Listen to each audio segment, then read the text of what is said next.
نیت کی کھیتی تقدیر کی فصل مقافات عمل۔ کچھ چیزیں خاموش ہوتی ہیں، نہ بولتی ہیں نہ چیختی ہیں، بس وقت پر وار کرتی ہیں۔ ان میں سے ایک ہے مقافات عمل۔ تم کسی کے ساتھ جیسا کرو گے وقت تمہیں ویسا ہی لوٹائے گا۔ بس تھوڑا صبر، تھوڑا انتظار، اور پھر رب کا بے آواز انصاف۔ کبھی ایک ماں کے آنسو، کبھی کسی یتیم کا دل، اور کبھی ایک مجبور خاموش بد دعا، یہ سب رب کے حضور پکار بن کر پہنچ جاتے ہیں۔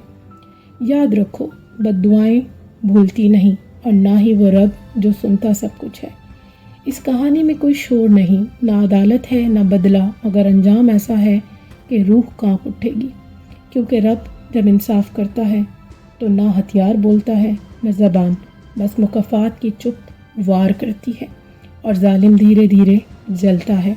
یہ کہانی ہے ایک عورت کی جس نے کسی کے نصیب پر ہنسا اور پھر وقت نے اسے اس کے اپنے ہی الفاظ میں رون دیا۔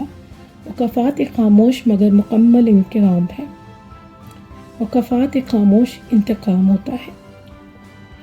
منزہ بیگم ہر وقت اپنی نوکرانی رشیدہ پر چلاتی، اسے گالیاں دیتی، ہاتھ بھی اٹھا لیتی، صرف اس لیے کہ وہ غریب تھی، چھوٹے چھوٹے کاموں پر تانے دیتی۔ یہ تیرا نصیب ہے، تو بس جھاڑو ہی لگانے کے لائق ہے۔ رشیدہ خاموشی سے سب سہ لیتی، روز دروازے سے نکلتے ہوئے اپنی ماں کی بات یاد کرتی، بیٹا کسی کے ظلم پر بد دعا نہ دینا، رب خود سنتا ہے۔ سالوں بعد منزہ بیگم کا اپنا بیٹا باہر چلا گیا ملک سے، اور بہو نے آہستہ آہستہ پورا گھر اپنے قبضے میں لے لیا۔ منزہ بیگم اب کچن میں کام کرتی تھیں، بہو کے تانے سنتی اور جھاڑو لگاتے ہوئے دروازے کی طرف دیکھتی، شاید کوئی پرانی پرچھائی پلٹ آئے۔ اور ایک دن جب بہو نے ٹھیک وہی الفاظ دہرائے، یہ تیرا نصیب ہے، تو منزہ کے دل میں جیسے کچھ ٹوٹ گیا۔ وہ خاموشی سے بیٹھ گئی، اور بس ایک ہی بات اس کے ذہن میں گونجتی رہی۔ آج وہی الفاظ، وہی ذلت، ویسے ہی دروازے کے پیچھے لوٹ آئی تھی، بس چہرے بدل چکے تھے۔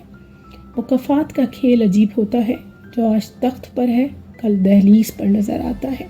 یہ رب کا انصاف ہے، بے آواز مگر بے مثال۔ یاد رکھیں دوستوں، مکافات عمل وہ انتقام ہے جو چیختا نہیں، شور نہیں مچاتا، مگر خاموشی سے ایک ایسا سبق دیتا ہے کہ انسان کی روح تک کانپ جاتی ہے۔ یہ خاموش انتقام انسان کو وہاں سے مارتا ہے جہاں وہ سب سے زیادہ مضبوط سمجھتا ہے خود کو۔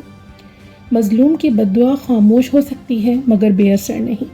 وہ دعا نہیں، ایک تلوار ہوتی ہے جو وقت آنے پر اپنا وار کرتی ہے۔ تم چاہے کتنی ہی بلندیوں پہ کیوں نہ پہنچ جاؤ، اگر کسی کے آنسو تمہارے ہاتھوں گرے ہیں تو وہ بد دعا تمہیں تلاش کرے گی۔ یہ مکافات کا سب سے خطرناک روپ ہے، کیونکہ بد دعا کا راستہ بہت سیدھا اور یاد رکھنے والا ہوتا ہے۔